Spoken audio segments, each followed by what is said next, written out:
Good morning, millennials. Welcome back to The Toast and happy Tuesday. Hope everybody's having a great day. I'm joined by my co-host who is stealing my look. Or are you stealing my look? We're wearing the same Luke Combs. Different sweaters, but similar enough that I think will look really nice on the YouTube today. Maybe you should mosey on over to see these gorgeous girls. Let me tell you the funniest thing that happened to me. I've been up since the crack of dawn. Today is the day the movers come, pack and load the truck. Tomorrow they deliver everything to the new place. And so I've just been up, doing a million things. I did start a moving vlog. While I said I wouldn't do a home tour, I will do a moving vlog so you can see a lot of people ask for an empty apartment tour of my old place. Yeah, that's fun. Sure. And then you'll see a sneak peek of the new place, just a little bit. Everybody was so respectful. I'm like, wait, you don't want it? That's all you had to do. I was posting on Instagram about my move and how the movers were there, and so I was I was hyping up the moving company that I use, which is Roadway. You use them, and I was like, they're so fab. Jackie used them to move to Florida. Somebody DM'd me. She was like, wait, Jackie lives in Florida? How does she do the toast? We are killing it with our YouTube setup. But maybe they're just a podcast listener and nothing's changed for them. Right. We've got the Shure premium microphones. Right. We've got the Rodecaster. We could be anywhere in the world, La. We should be anywhere in the world. If you could be anywhere in the world, La, where would you be? At this very moment? Yeah. In my new apartment with everything unpacked and all my furniture delivered. The journey I have ahead of me is very daunting and overwhelming. So if I could just be at the end of it, whew. You're a few days away from your dream. That's really not bad. Some people are years away, if that. That was me. That was you. I'm just saying dreams in general. Yeah. And especially for Californians, because they're the elk of dreamers. Yeah, that's so true. They could wait a lifetime. For a dream like this. Yeah. So sure. I'm so glad you brought that up. Yeah. Californians, don't stop dreaming. Don't stop dreaming. So that's just a little bit about me. Crazy moving girl, new apartment. Yeah. She's just crazy for change, that La Turd. That La Turd is so crazy for change. My book club met last night. I want to hear all about it because you guys read The Measure, which was a Redheads book club book. We read it back in March. I really liked it. I thought it was a great book for a book club. So I know you didn't like it, but how did the book club discussion go? Mixed reviews all around. I would say 3 out of 5 didn't like it. We were missing 2 members. So 3 out of 5 liked it. 2 out of 5 didn't. We're usually a group of 7. It did spark interesting conversation. I did listen to the Redheads episode before so I could have some fire talking points, Mm-hmm, mm-hmm. I was hoping nobody else listened to it because then they would know I was regurgitating other people's brilliant ideas. And I don't think anyone did, thank God. It was a great book club. I always eat so good at book club. That's why we call ourselves the Balabusta Book Club, because we get a homemade meal every time. And last night was no different. We had bolognese. We had I saw steak. Abe's story. We had a roast chicken with rice. He made 3 entrees. It was so good. I saw. And then my friend Rachel made her famous chocolate chip biscotti cookies. I left with gas. That's good, but I want to hear more about the book and the discussion. So the general consensus of the book was none of the characters were interesting. Agreed. We didn't like any of the characters. Agreed. The one we all agreed that we liked best was Ben. I was going to say Ben, yeah. But even then, he wasn't great or compelling. So we didn't like the characters. We did argue over fate versus free will. But the general consensus that we came to is that it really felt like the writer was trying to say something. It felt like she was trying to make an agenda. No, not an agenda. She was trying to make a statement about something, and we literally couldn't figure out what it was. Yeah. Yeah, to me, and this wasn't for everyone, and certainly not what the writer had intended, because she literally wrote it before kind of the COVID madness. But for me, Dana and Snitch, it was the book on COVID. It was about the vaccines. It was so analogous. I couldn't see it any other way, even though she literally explicitly said, that's not what this is. I didn't see it that way. I brought that up. Nobody else saw it that way. Nobody saw it that way. Wow. No, a lot of people thought of COVID, but they didn't think of the short stringers and the long stringers as people who got vaccinated and people who didn't. I think maybe it was a statement on discrimination. Yeah, I think so. But I don't feel like it was a very well, it wasn't clear what her message was from the book.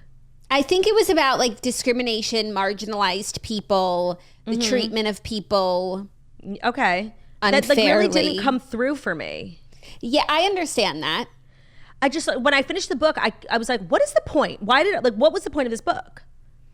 Well, it definitely makes you think. It wasn't entertaining. Okay. I really didn't like it. I'm sorry to hear that. I did like it. I really did. And I think about it all the time, like since, because I'm just like always thinking about the string. Not always thinking about it, but so many things bring me back to the string concept. No, I haven't thought about it since. We did agree that it was like a good book club book. It sparked, interesting conversation.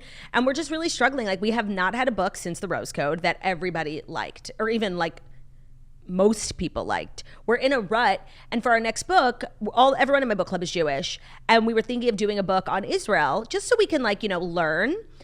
But we all agreed that's a little boring. Yeah. You could do something that's like adjacent to Israel, why there's a need for Israel sort of thing, like about people emigrating, but also you guys probably know a lot more than the average reader because you've grown up with it. Yeah. So we haven't picked a book for next month, but it was a great meeting of the crew. And so, by the way, we've had 3 babies born in our book club.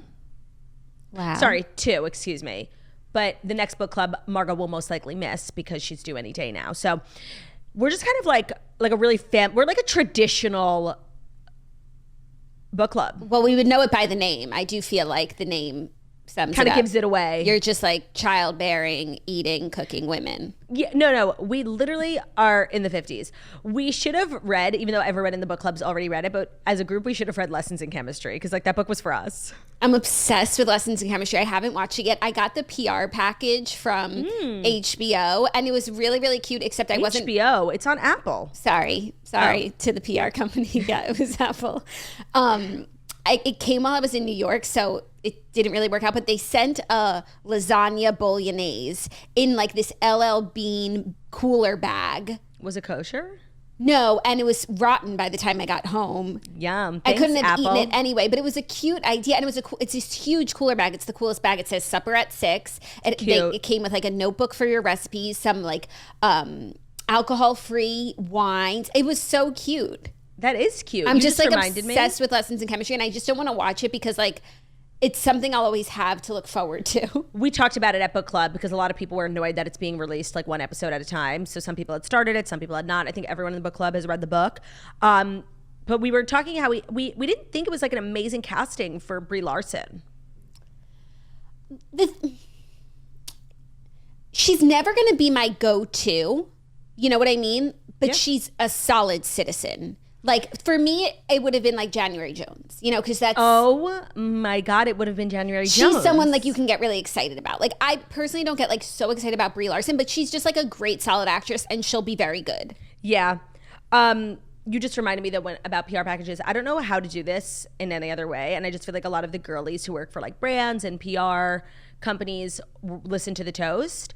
I'm moving, so if you have an address on file for me, don't send stuff there anymore. If you need my new address, we'll get it to you, but just don't send any more boxes, please. I don't know how else to get that message across. People post that on their Instagram stories, influencers I've seen. Yeah, I just feel that's not gonna hone in for people. I think the toast is really kind of transformative in that way. I think that's great. I hope that all your boxes get where they need to go. Oh God, me too. Which eventually is in the garbage because you're the sweeper. I am the sweeper. I swept, literally, update from yesterday with the closet organizers and the decluttering girlies. Ben did an amazing job. I own half of my earthly possessions now than I did yesterday. I feel so light. And then when the movers came, there's 1 million boxes and they are just getting started. I have so much crap.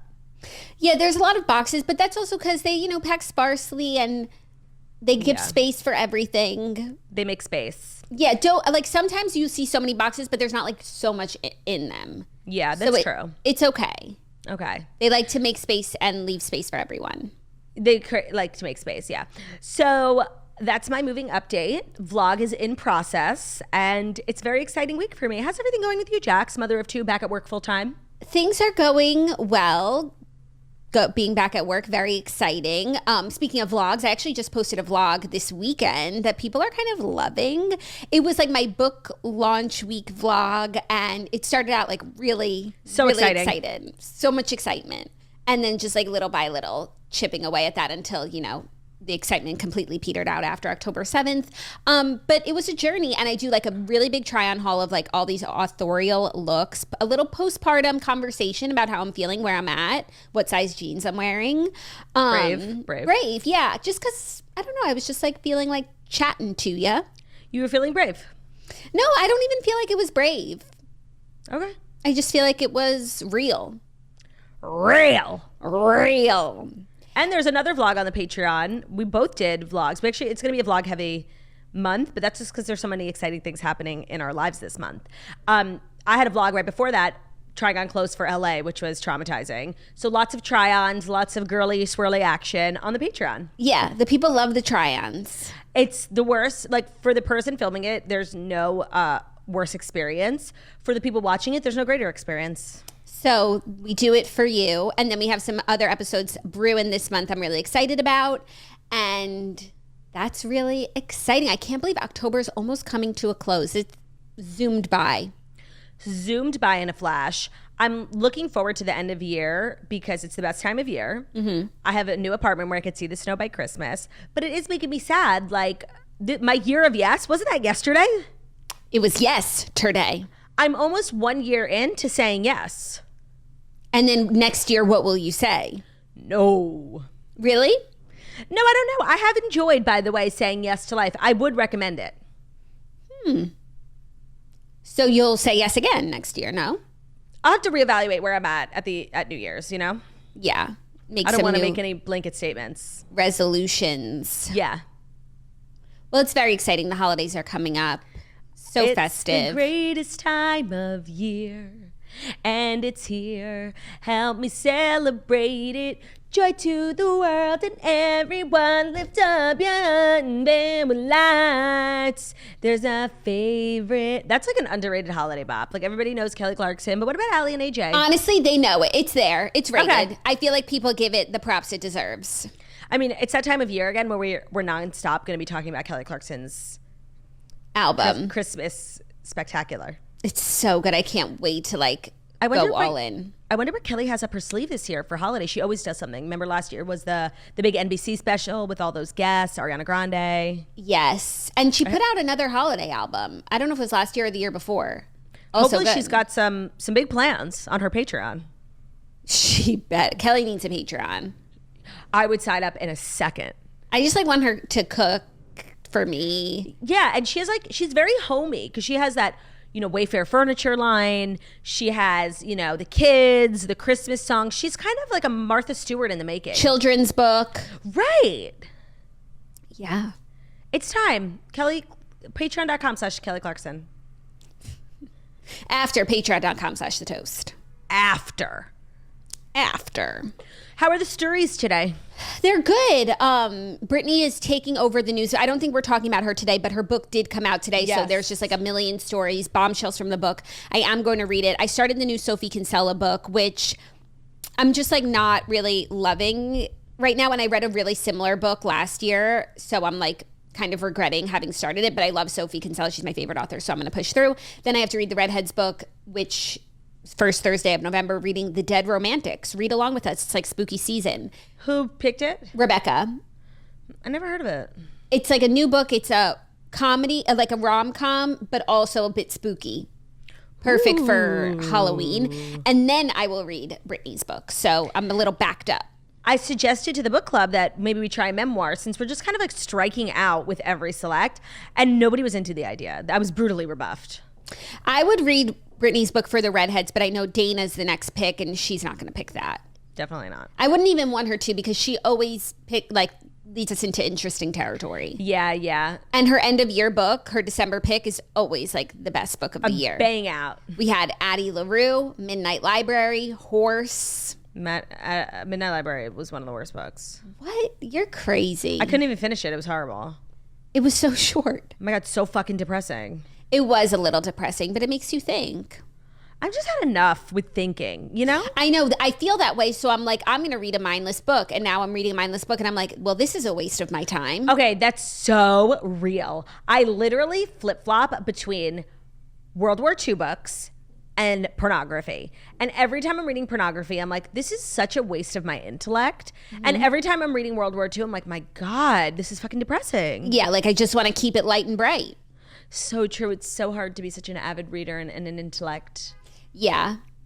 It's just hard to find like books that like walk the middle line that are like entertaining and also good quality reads. Also, I think the more that I read, like the higher my bar is. Of course. I feel like last year I probably had like 10 or 15 5-star books. This year I might have 2. But that's also because when you were a new reader, everyone recommended the 5-star books ones. to you. So and you true. read them all first. And now you're like going through the 4s and the 3 stars. Oh my God, that's so real. Like we all read Luckiest Girl Alive, Crawdads, Evelyn Hugo first. And everything else just kind of like pales in comparison. It's so true. Yeah. And I just want everyone at Goodreads to know, like, I am on to you. I am on to you and your fraudulent ways. I think I need to look into like who owns Goodreads because Amazon. No, I'm telling you, It's Jeff. a publishing house has to own it, and they're hyping up their books that sting. Like, do you know how many like Goodreads famous books I've read that are some of the biggest piles of shit I've ever read in my life? Well, that's just like book world. No, I'm telling you, Goodreads is like a industry plant. Oh my gosh, don't say that. I love Goodreads and I use it I engage with it in a very genuine and authentic way. I'm on it. By the way, I was literally on it this morning. All of their users do. Like, the users aren't the problem. I'm telling you, like, people go to Goodreads with the purest of hearts. It's the people at the top that are starting stuff. No, and Goodreads does have a gap in their product in terms of book recommendations. Like, Yes. they're always like recommending like To Kill a Mockingbird. It's like, that's just not what I want to read. And when you go to like lists, like, okay, so I have my favorite genres here. Let's click historical fiction.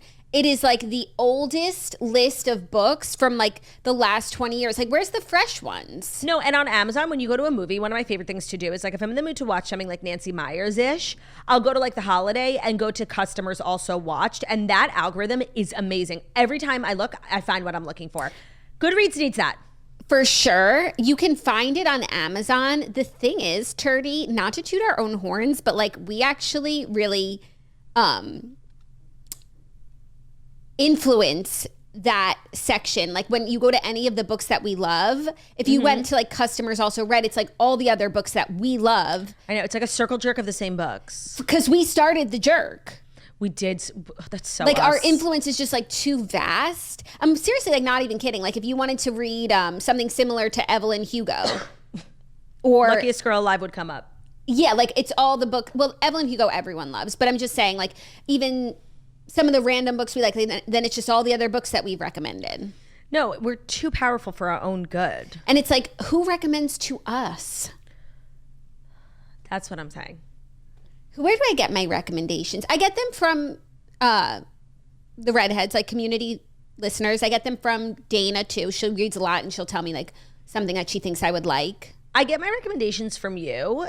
Having said that, I think now that I'm like more of a avid reader and I have my particular likes and interests, I don't think your recommendations serve me anymore. Like I think we have really different styles. Yes. But I feel like I don't recommend that much to you because I think a lot of what I read, like I know you wouldn't like. Right. So I'm kind of out of recommendations for you. Yeah, I don't know where to go for recommendations. Book recommendations are really hard. I feel like there are so many places for TV recommendations, but not books. Because it means someone has to sit and read it. And No, that's but why also people books join. are so personal. Like That's also why people like, you know, do follow Reese's book club or Oprah. Yeah. But it's kind of hit or miss over there. But it's also just personal. Yeah, and it's just like sometimes it's not the vibe. Sorry. Right. For one person, but another person's favorite book can be someone's like literal like 0-star piece of shit. Yeah. Yeah, so yeah, you have to follow book clubs. Even like Emma Roberts has her book club and we've overlapped a lot. And I've read like some of the books that she recommends like perchance, but she's a little sometimes not my vibe. I can't explain what the vibe is, but it's not mine sometimes. The vibe is personal. That's why you have to create your own book club. But even I created my own book club and like we're in our flop era. Yeah.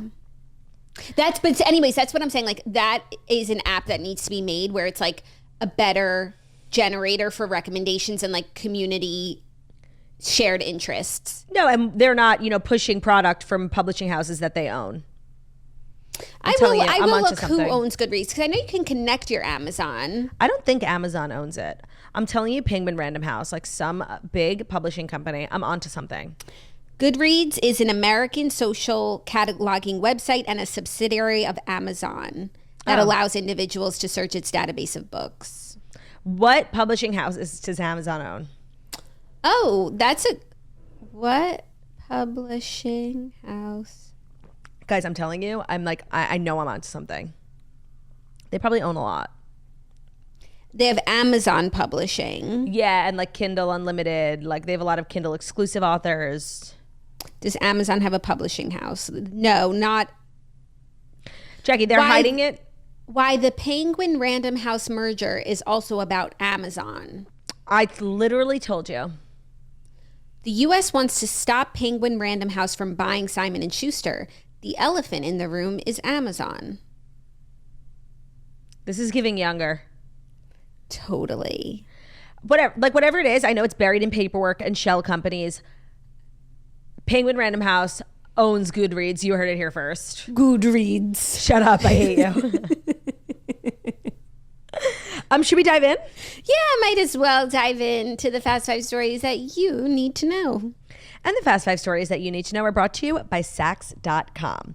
We are always doing our best when it comes to looking fabulous on the podcast. Sometimes our pajama uniforms and sweatshirts, shade, do need a little bit of an upgrade. And that's why we love shopping at Saks.com for everything from podcast looks to GNO outfits and more. So if you're looking to get your summer wardrobe, your capsule wardrobe in check, Saks.com is a fabulous, fun, and flirty place to shop. They have all the best designers that we know and love, and they're also really fab at discovering new up-and-coming designers that you can get before everyone else does, and then you're the coolest girl in town. Saks.com is super fun and easy to shop on. So whether you're going for a cozy fall vibe, a more elevated look, they've got it all at Saks.com, and it's really easy to shop. They have different categories. You can shop by occasion. So if you're going on vacation or you need like work looks, you go to a conference, maybe you've got a crush on your coworker, you need a cute blazer suit, they'll help you out with their fabulous, fun, easy, and fresh way to shop. You can also shop, they get really specific, you can shop by your star sign. So they're making it easy for you horoscope girls.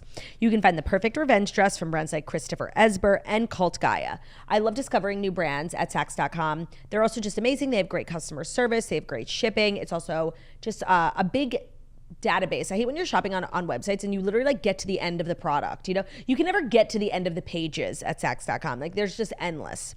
So discover new ways to shop for everything every day at Saks.com. That's SAKS.com. Thank you, Saks, for sponsoring today's episode. Today's episode is also brought to you by BetterHelp. Do you ever feel like your brain is getting in its own way? Like you know what you should do, you know what's good for you, but you just cannot seem to do it? Well, therapy helps you figure out what's holding you back so you can work on yourself instead of against yourself. So if you're thinking of starting therapy, why don't you give BetterHelp a try?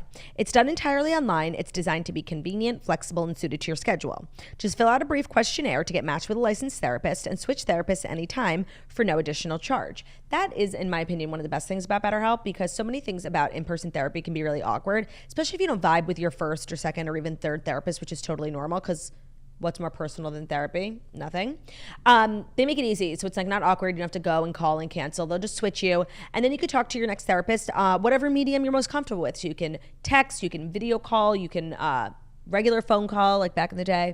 So whatever you're most comfortable with, whatever you can be the most honest with, never a bad time to start therapy. And BetterHelp is an amazing, affordable, and very accessible option. So make your brain your friend with BetterHelp. Visit betterhelp.com/toast today to get 10% off your first month. That's BetterHelp, HELP.com/toast. BetterHelp.com/TOAST. If you're trying to fall asleep at night and your thoughts don't stop racing, put those thoughts to bed. Therapy is always the answer. Today's episode is also brought to you by Seed. Seed's DS-01 Daily Symbiotic is a plant-based prebiotic and probiotic with 24 strain that has been clinically or scientifically studied for its benefits. It's free from 14 classes of allergens defined by EFSA. It's sugar-free, it's vegan, it's soy-free, it's sesame-free, it's gluten-free, it's peanut-free, it's AMPA-free, dairy-free, shellfish-free. corn-free. So if you've been wanting to start taking a prebiotic or you've taken one in the past that hasn't worked for you, Seed is the best in the business. You take 2 capsules once a day on an empty stomach, and it's engineered to survive your external and internal environments. Their capsule-in-capsule ViaCap safeguards viability through digestion for delivery of an average 100% of your probiotic starting dose to your colon. So there's so many benefits, for your digestive health, a lot of benefits for your skin. If you're not making the best duties, you're not consistent, maybe they're a little sharp, you want to make a big soft duty, check out Seed. Also, the skin health is really fabulous because similar to your gut, your skin has its own microbiome, and your skin is home to trillions of microorganisms and their byproducts, collectively known as your skin microbiome. So get it together. Get on a probiotic. Seed is the place, the DS-01 Daily Symbiotic. You can avoid gut mania and head to the trusted source for symbiotics. Start a new healthy habit today. Visit seed.com/toast and use code TOAST to redeem 30% off your first month of Seed's DS-01 Daily Symbiotic. That's Seed, SEED.com/toast and use code TOAST. TOAST at seed.com/toast to redeem 30% off your first month of Seed's DS-01 Daily Symbiotic. Thank you, Claude. You're welcome. Our first story, Kim Kardashian is launching Skims for men. She dropped the ad campaign yesterday featuring athletes like Brazilian soccer star Neymar da Silva Santos Jr., NBA star Shai Gilgeous-Alexander of the Oklahoma City Thunder, and NFL defensive end Nick Bosa of the San Francisco 49ers. Bang, bang, bang. Turdy Lou. I saw this and I gasped. I was obsessed. I love Nick Bosa. Not enough people talk about him. He's literally the hottest man alive. I didn't know him, and I'm part of Bang Bang Niners game. I really only know him because of his thighs. Have you seen the thighs? They were actually talking about his thighs on the broadcast last night. You know him from his size before he was in his undies? Yes. Where did you see his size? Anytime they're on TV, Jackie, they're the biggest things. Just Google Nick Bosa thighs. I'm not going to Google that. I'm going to just Google Nick Bosa and see if his thighs stand out to me. Okay, because it's giving, Tessa Bailey novel. Okay, I'm on my way. Images. They're enormous. Ooh. Yeah. But don't all football players have big thighs? Yes, his are, I believe, to be extraordinary. I can't with you. We were talking on the phone yesterday. Is this man single? And if so, is he dating Kim? I mean, I have to imagine if Kim was on set, they definitely went for dinner. I'm sorry, you just can't be around someone that hot. Yeah. Oh, wait. It looks like he had a girlfriend. When was this? In 2021. We're safe. Yeah. It's if they're not engaged by now, they're definitely probably not together. I love that Skims launched for men. I think that's really, really smart. I like that she got creative. Skims is an international brand, so I don't know this Brazilian footballer, but I'm sure he's a huge deal. Well, the name Neymar is a big name in football, but then there was a junior, so I'm wondering if this is the son of the big Neymar, or if this is Neymar himself. The son of a preacher man. The son of a big Neymar. Literally. I wish she did a few more people. 3 isn't enough. We were also saying that who she needed to have in this campaign was David Beckham. Now, I'm sure the campaign was shot before Beckham Mania, but Skims is really good about turning around people who get famous. Remember when they did the 2 girls from White Lotus, the day they got famous? They're really good about turning shit around. I would have loved it. And David is friends with Kim, and Victoria's friends with Kim, and she was just at the show sitting next to David, theorizing her men's drop, knowing he has a documentary coming out. It was honestly a little bit of a missed opportunity. Plus, it would bring in an older generation of men. But do you think that him doing a shoot for another company is a conflict of interest? His wife, she makes clothes for women. Yeah, I guess.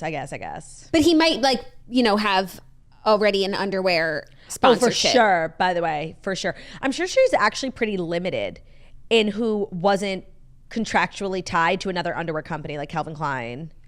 Or even Nike. Yeah. You probably couldn't do also Skims because it's not just undies, it's shirts, it's apparel. Yeah. That's actually a really good point. She kind of had to go with these untethered people. Also, it looks like Neymar is the Neymar. He's the Neymar. The Neymar. That's a big deal in the soccer world. I loved this. I did watch the 49ers game last night, and I have some harsh thoughts for one Brock Turdy. Brock Purdy. Jack, he stunk it up. Like, he lost the game for everyone. He threw 2 interceptions. Like, they had that fighting chance at the end. Then he threw this interception. And you know what? They still had a chance. Literally 20 seconds left. They could have made it a touchdown if they wanted to. But you're saying they didn't want to. Interception, Brock. So it wasn't even close. It wasn't even close. It was almost like maybe he needs glasses because the guy we threw it to like wasn't even close to one of his actual teammates. Maybe he thought that guy was on his team. So here's what I think. It's different with a quarterback because they really are responsible for how the game plays out. But like if one person is responsible for like you winning or losing, like what about the rest of the team? Agreed. Like when David Beckham, when they didn't win that World Cup because like David was out of the game, it's like, well, what about the rest of the team? Like, where's the accountability for you guys? You can't win a game without this one player, and we're all going to be mad at the one player who's been apparently winning every game for you. Yeah, quarterback's a little different, but I do agree with you wholeheartedly. And I will say, the San Francisco's 49ers defense was not defending in the way that they needed to. They weren't defense. No. Damn. So it's just an off night. And I don't think it's right to blame it all on Brock Turdy. Yeah. But I hear what you're saying. He wasn't playing beautiful football. Because we keep saying for the Super Bowl, like it's going to be either the Chiefs, Eagles, or the 49ers. And they were all 5-1 last week. So they're even. The Eagles as of this week are 6-1. The Chiefs are 6-1. And now the 49ers are 5-2. Okay, I understand your disappointment, Turdy. But they're allowed to like have one bad game. It's 2 in a row. And as long as it's not, I was just watching the Kelce documentary and the Eagles had like a bad couple games right before they made the Super Bowl too. So it's like, it's going to be okay. Maybe it's good to work these things out now, make the mistakes now. I want more for my friends on the team. I don't know if I've mentioned, like I'm actually really friendly with a lot of the players. Like we're kind of like lifelong friends, me and Kyle and George. And like, I want more for them, you know? It hurts because you're an empath. It hurts. That's the thing. It's hard to be a football fan when you're so deeply empathetic. Yeah, to both teams, to players on both teams. No, and I know how hard my friends, Kyle and George, I know how hard they work, year round. And I want them to succeed because that's the type of person I am. Like I lift others up. Who did they play last night? Like some losery ass team. Sorry, no offense. The Ravens. Minnesota. Oh yeah, wait, no, sorry. I got the colors. They're both purple. Vikings. They're actually not a losery ass team. They're fine, but like their record was like 2-5. So like they are stinkers, and relative to the league. Yeah, it should have been an easy game. A team that's 5-1 is playing a team that's 1-5. Like.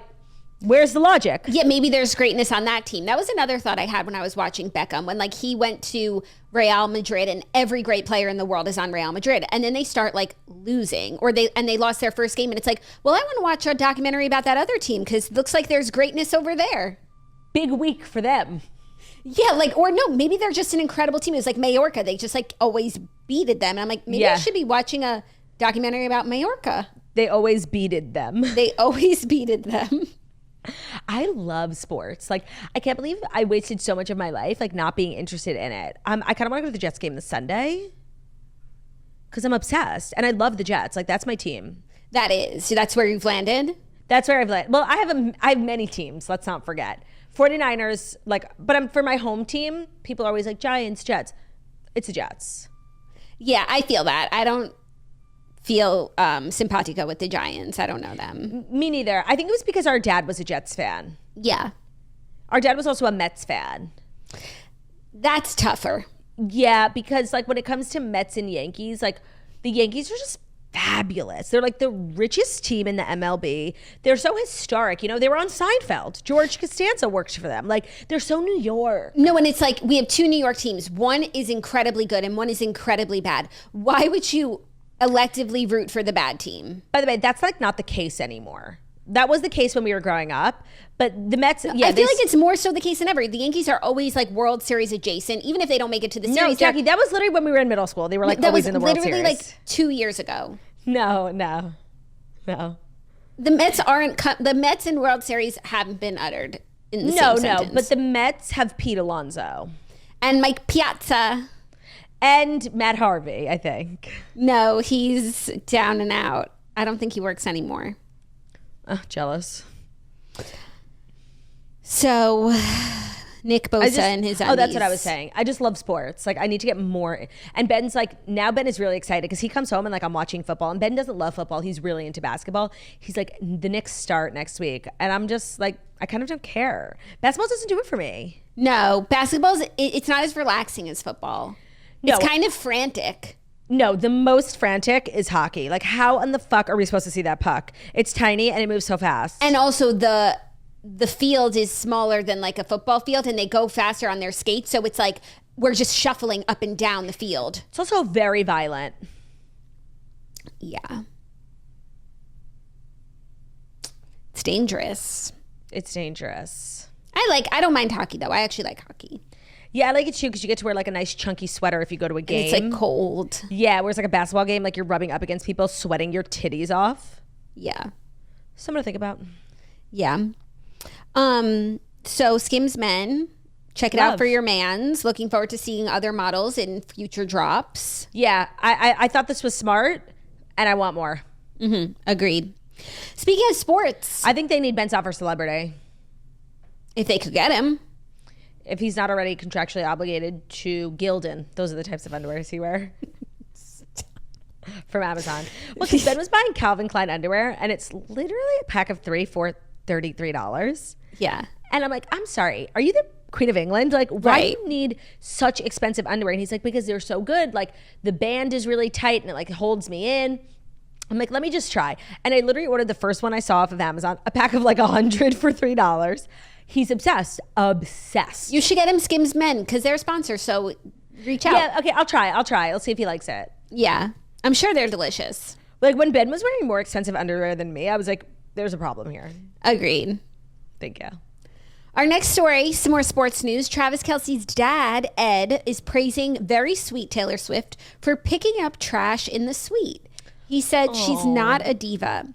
So Taylor Swift just got the seal of approval from Ed Kelce, her boyfriend's dad. Ed had nothing but praise for the singer after meeting her for the first time at the October 12th Kansas City Chiefs game. Talking to People magazine on Monday, he described Swift as a very, very sweet, very charming, down-to-earth young woman. He also noted that Swift's intelligence comes through right away. He said that he recalled a very special moment when he realized Swift was a very genuine person rather than a diva. He said, quote, we're sitting in the suite. She gets up and in the front of the room, she gets up to go get a drink or something. And she starts picking up empty bottles, cans, plates that are scattered around. Because in the suites, everybody gets stuff and you empty it down wherever you can. And I'm just thinking, I don't think she got the diva memo. She didn't get the spoiled musician. She doesn't know how to pull that off. And that to me really said a whole lot. There's just something so interesting here that, like, if one of Taylor's boyfriends in the past had their dad do a People magazine interview, I'd be like, what the fuck? Something with the Kelces is so precious. Like, they're really just like this down-home family. They're not thirsty because they get attention very naturally. Like, they don't need to be thirsty. So I could see a world in which a story like this in another scenario like would have rubbed me the wrong way, even though he's saying nice things. But something about it is so precious. I think also the anecdote that he's sharing, like if he just spoke to People magazine to like get his name out there and say like, oh, she's nice, it was a fun day, like, okay. Get like, his name out there. Yeah, I would be like, okay, sit down.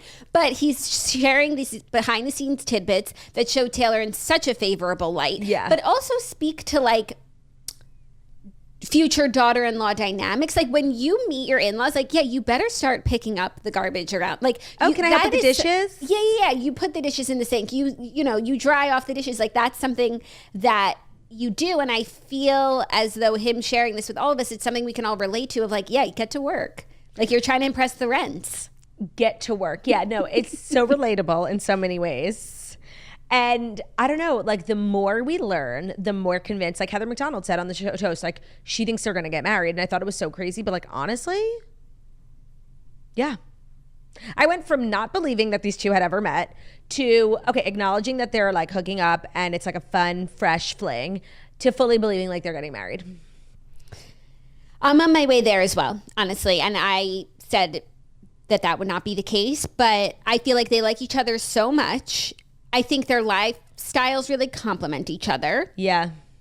And they say like if you have to date an athlete, scheduling wise, it's best to date a footballer because their season's the shortest. Yeah, and they have one game a week. I think the worst is baseball. Baseball, yeah. That's what I've heard. They have one game a week, right? Like Travis is out and about with her up until like Friday. And baseball, they have like 7 games in one city. Yeah, like it's insane. I just learned about that. Yeah, I know. That every baseball game is a series. Yeah, I told you that on the toast. I know. I'm still wrapping my head around it. Yeah, no, it's dumb. So the Subway Series growing up, I thought it was a World Series between the both New York teams. No, and it happens every year, and it's 7 games, the Yankees versus the Mets. Moronic. Like, who's coming up with these ideas? Not us. As if a baseball game isn't long enough. We have to do it 7 times just to make sure. We don't even talk about that. Football games are actually low-key long, too. Let's be real. But I like it, so. I can't talk about baseball without getting this song in my head, like root for the home team. If they don't win, it's a shame. 'Cause it's 1, 2, 3 strikes, you're out at the old ball game. It's a gorgeous song. Like, that's the thing about baseball. We can clown on it, but it really is like the most historic, like American. Like, they were playing that shit like in the, 1400s. The Great Depression. Yeah, and like all those songs, like you're singing a song that the New Yorkers of yore used to sing. Yeah, it connects me to the people of the past. Right, and also like, we want a homer, just a little homer, HOMER, homer, homer, homer. We want a picture, single. not a belly itcher. PIT. CHER. Picture. How does it go? Because it goes, we want a single, just a little single. SINGLE single. single. Okay, let me sing. We want a double, just a little double. TOUBLE, double, double, double. We want a triple, just a little triple. TRIPLE, triple, triple. And then how does it go? We want a homer. Just a little homer. Maybe the HOMERUN, home run. Let's Turdy. go. By the way, you're right about that. You're right about that. Run. Yeah, You're right. Then it's a key change. Gets crazy. Remix. Oh, that's why I like that song, the key change. And a remix. Fricka. HOMERUN, home run. Turdy. Hit 1, then run. By the way, no other sport has songs like that. We need to reevaluate the musical element. Yeah. It counts for something. Oh, I guess football has Sunday night. Okay. And you know what basketball has? OGs will remember. What? Do what you're going to do, but I know what basketball has. Friday Night Knicks on MSG, got a front row seat. Do it just to get there. They also have national anthem, Fergie's version. So true. Cannot be understated. No, but no one's got that spirit like baseball does. And that's like... You're right. And that history. There is something there. Yeah. That's beautiful. So, Ed Kelce, Taylor picking up the trash. So sweet.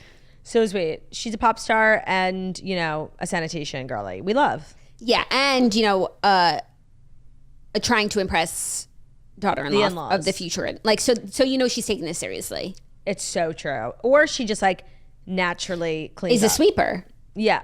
Oh my God, we have so much in common. She's a sweeper. I sweep, like, yeah. Okay, let me ask you a question. When you're out at a restaurant and you go to the bathroom and you're washing your hands and they have like the garbage holes, like the counter has a hole in it and it's a trash. And there's like water all over the counter and like people's paper towels. Do you clean it up? No. Oh, I do. That's unsanitary. Yeah, I know. Yikes. But I'm a sweeper. Like I can't let that counter You're be a sweeper like to your core, but to your weird, own detriment. Sweeping is not serving you in this instance. Does nobody else do that?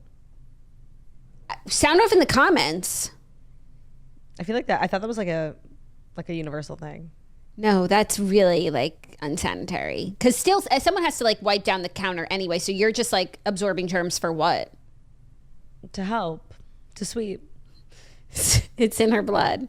It's in my blood. She can't turn it on and off. No, I wouldn't even if I could. Are you ready for our next story? Yeah.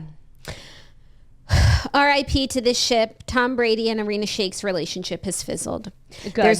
There's no drama, says a source, but the two are no longer spending time together. The pair, who were first linked in July, have gone their separate ways after their relationship fizzled out, multiple sources tell People. TMZ was the first to report the news. The source said Irina was very... She did all this to make him jealous, and Bradley Cooper's seeing someone now. Oh, yeah. She overplayed mission the aborted. hand. Yeah. Yeah, it happens. Yeah, no, when you're that beautiful, I totally understand. Like, you have to be careful. But you got to get the timing right of of the usury of one person. Right. Because you could push the other jealous, too far away. And that's exactly what happened. Ugh, Irina, I feel for her. This girl, like, she can't catch a break. She cannot get arrested. Damn. Well, Irina was very attracted to Tom, the source says. She liked dating him. It excited her. Wow, that's so different of her. It excited her. Attracted. They had fun traveling to see each other. In the end, it kind of just fizzled. I mean, I didn't think this was a great love, but the timing of her and Bradley, like now kind of inversely becoming single and one of them seeing someone, like, that sucks. Yeah. I just have a hot take. Like, I think Bradley Cooper, he was handsome. The operative word being was. Like, she should have stuck with Tom Brady. She should have. I actually just turned on The Hangover the other night. I watched 3 minutes, but just enough to remember that's how we kind of were introduced to Bradley Cooper. Yes. And he was so his whole vibe and his whole brand has changed so much since that. I don't remember what he looked like in The Hangover. He looked just like a regular bro. No, he was the gorgeous, handsome one. Like Zach Galifianakis was obsessed with him. And he had long hair, right? Yeah, and now he's just a good-looking actor. Oh yeah. The long hair was nice. Yeah. What do you think he was hottest in? I would have to go look at IMDb, but obviously American Sniper. Agreed. I loved that buzz cut beef patty look on him. Yeah. That was that's my type. Yeah. Are there people who don't find that attractive? Yeah. I would say up until this point, Taylor Swift didn't find that attractive. Maybe she did, but maybe those guys never were into her. So she kind of survival method, went the artsy route.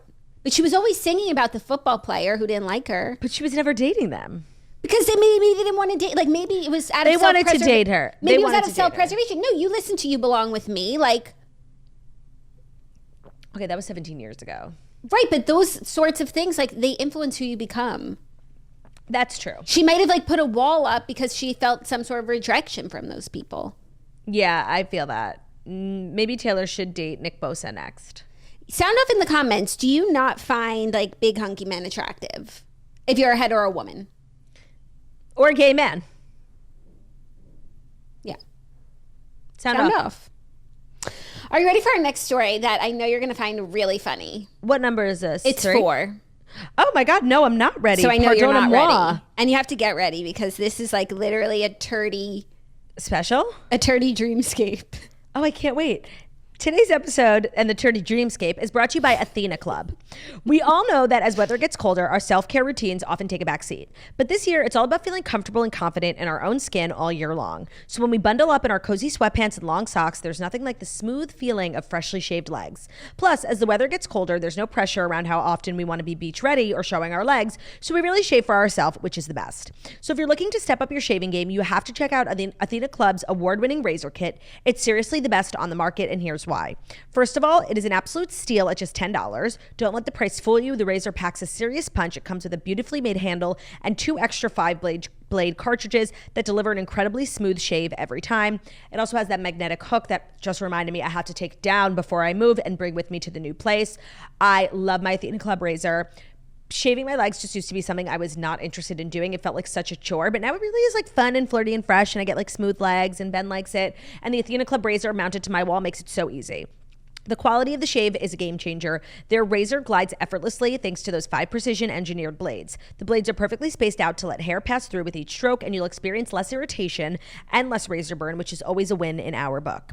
So if you're ready to upgrade your shaving experience, switch to the best razor on the market and show your skin that you care with Athena Club. Head over to athenaclub.com, grab your razor kit today, and you can find Athena Club razors at your local Target as well. Plus, with your purchase of a razor kit and a blade subscription on their website, you can try their gentle body scrub for free with code TOAST at checkout. Just pick a plan for your razor kit, begin checkout, and add the code TOAST before placing your order to automatically add a body scrub to your shipment. Trust me, you won't look back. Happy shaving. Today's episode is also brought to you by Collective. Freelance work is booming. So many people are taking the leap and starting their own business. But how do you maximize your earnings, minimize your taxes, and make sure you're legally compliant? It can be overwhelming, confusing, and it takes time away from your own billable hours. As business owners ourselves, that stuff is not fun, but you absolutely have to do it if you want to set yourself up for success. And something like Collective takes so much of that struggle out of the paperwork. So you need to talk to the experts at collective.com. Collective was built specifically for businesses of one that are making over $60,000 in profit a year. Collective handles all of your back office work so you can focus on your passion, not the paperwork. And stick around because we're going to tell you how they can backdate your S Corp and save you thousands on taxes this year. So Collective is the all-in-one financial solution for businesses of one. They handle your business formation, your taxes, your bookkeeping, even your payroll. Plus, if you're already an LLC, Collective can retroactively elect your S Corp tax status back to July 1, which could save you thousands on your 2023 taxes. Collective members save an average of $10,000 per year on taxes with that structure, and a Collective membership truly pays for itself within just a few months. It's 100% tax deductible. So check out collective.com/toast before October 31st to potentially save thousands of dollars on your 2023 taxes. To sweeten the deal, they'll also throw in an extra $100 when you use our $100 off, when you use our link, but you have to do it before October 31st. So go to collective.com/toast to get started with your personal team of self-employed tax experts, and they will also throw in an extra $100 off when you use our link. Collective.com. Focus on your passion, not your paperwork. Thank you, Claudia. I can't wait to hear this Turdy dreamscape. So I don't know if you've heard this, but Elon Musk said he would pay Wikipedia $1 billion to change its name to Dickopedia after accusing the website of losing its objectivity to the biases of higher ranking editors. So Elon commented, you know how they're always asking for money on Wikipedia, which you've shared. It's one of my least favorite things. He said, have you ever wondered why the Wikimedia Foundation wants so much money? It certainly isn't needed to operate Wikipedia. You can literally fit a copy of the entire text on your phone. So what's the money for? Inquiring minds want to know. You know, by the way, Elon watches the toast. I literally fucking said this. People around the world for free write up Wikipedia pages. They literally do all the work. I don't know what the hell Wikipedia is always asking us for $1 for when they're literally doing forced labor. Right. So he said he would give them $1 billion if they change their name to Dickopedia. And then someone said, Wikipedia, take the money. You could always change it back after you collect. He said, 1 year minimum. I mean, I'm not a fool, LOL. No, I'm dead. That's so funny. But I also need him to use his platform to get down to the bottom of what they spend their money on. And that's very interesting that he said the code of the website is very simple. So it's not like this crazy elaborate website that requires engineers aplenty. Right. And also then X, you know how they add context to tweets. So they said the Wikimedia Foundation is a charitable nonprofit providing free access to Wikipedia, while a text and English only copy of Wikipedia is about... Wait, you slurred your words. Start again? The Wikimedia Foundation is a charitable nonprofit providing free access to Wikipedia. We know that. Oh, okay. So they're considered a nonprofit because the website's free? Sure, but the toast is free. We're just getting to what they use this money for. So no, but I want to. I'm sorry. I want to focus on how can you consider yourself a nonprofit because your product is free? Claudia, in 2022, Wikimedia had $154 million in revenue with $145 million in expenses. You said 154 and 145? Yeah. What is $145 million worth of expenses going towards? That's the question. No, I'm so glad someone's talking about this. And who donated $154 million in revenue? By the way, but is it considered revenue if it's donations? I'm so glad we're finally talking about this. Yeah. I'm a little, peeved that I wasn't the one to start the national conversation about it because I said it first. However, I'm so glad I've been dying to talk about it for a fucking minute. There is something weird at Wikipedia and no one's talking about it, but now they are. So now let me ask you. I don't know what their motives are at Wikipedia and what they use let all me this. ask you. Would you give a fuck what kind of pants son of a bitch you shot you was wearing? Let me ask you. I said, I don't know what their motives are, what they need the money for, but on its face, Elon offers you $1 billion to change the name of your business to Dickopedia for 1 year. Do you do it? Yes. Because they're so committed to their nonprofit, which nonprofits like help people. Like, I don't know who the fuck Wikipedia is helping. We couldn't even use it as a trusted source for our term paper. So like, it's really helping no one. Yes, because then like the Dickopedia, like that, you get press and more revenue. Yeah, like if Elon said, I'll give you $1 billion to change the name of the toast to the Dick for a year. Bitch, I do it for $1 million. Like, literally, where do we sign up? Yeah, but how do we get one of these offers? Like, Elon, okay, we will seriously change the name of our podcast to whatever you want. Minimum $1 billion. I do that in a second. Literally. How do we get one of these offers? I don't know. I don't know what we'd have to do. Someone send this to Elon, please. I need a cool bill. And the thing is, $1 billion is so much fucking money. And when you think about, okay, this is a company that made $154 million in revenue. Elon's offering them 10x that, right? No, it's a great deal. Like, how do you turn it down just because of your pride of not being Dickopedia? Right, like a true nonprofit wouldn't care about the pride, they would care about the profit. Right. That's kind of like what happened with Twitter and the shareholders when he made them an offer that like they couldn't refuse. They have shareholders like who everyone would accept this deal. He overpaid for Twitter. Right. Even though he changed it to X and made it his own. I'm not into X, I will say. Like, I'm still calling it Twitter. X has really grown on me. I was just thinking about it this morning because I was reading something and it was like so-and-so posted to X, and really everyone has just adapted X being Twitter. They really haven't. Like media companies, like for accuracy purposes, they have to say, like, I was watching football and they're like, make sure to follow the NFL on Facebook, X, like you have to say it. Right. But and they have like time to prepare. Colloquially, no. Yeah, they're reading from a script. Right. Colloquially, okay, maybe it hasn't taken yet, but I think that it's going to. And when I think about X, it is so much more all-encompassing than the name Twitter. And that's what he wanted to be. I don't disagree with that. I just like, I'm not a habit-changing girl. We know this. We do know it'll take Turdy longer than the average user, but I think we're well on our way. Like, at first I didn't really see how this rebrand could happen so naturally, but I'm seeing it happen and I'm liking what I see. I'm liking that Elon is having the important conversations on the platform that he bought, like Dickopedia. I'm obsessed. And also, did you see that Elon Musk made superchargers in Israel free? So like if anyone in Israel during the war like has a Tesla, like the charging is totally free. I did. Sorry, that's king shit. Yeah. Now give us the $1 billion. Next. But the thing is, I think he only like does it to things that he has a problem with. I don't know that Elon would have a problem with the toast. I mean, I don't know how anyone has a problem with us. We are such a delight. We are two of the funniest girls. And I know us like offline. When I tell you there aren't two more caring, charitable, generous, kind girls, the fact that we have so many haters like genuinely blows my mind. We are amazing. Yeah, it's so true. It's just fact. So I don't think Elon's trying to, serve us. Make us an offer we can't refuse. Unless he just wants to support the cause. Which is, come on. We join are Patreon. Elon, become a trade patron. A for-profit. Elon, don't you want to see what size jeans I'm wearing? I know I do. Are you ready for our fifth and final? That was a Turdy dreamscape. That was a Turdy dreamscape. Thank you. Have you not heard that yet? The Dickopedia thing that he offered them a bill? I think actually they were talking about it at book club last night. Huh. Because I shared my fun fact about the superchargers. So you were just talking about Elon? We were talking about Israel. As you do. As one does. Are you ready for our fifth and final story? I really am. Someone else has a memoir coming out this week who's been completely overshadowed by Brittany, but he's telling his story as well. Wait, who? John Stamos. Oh, actually, I did know that. I was never going to guess that. John Stamos' addiction struggles, Hollywood romances, and more. Find out the biggest bombshells from his memoir. So John Stamos wrote his memoir called If You Would Called. cold.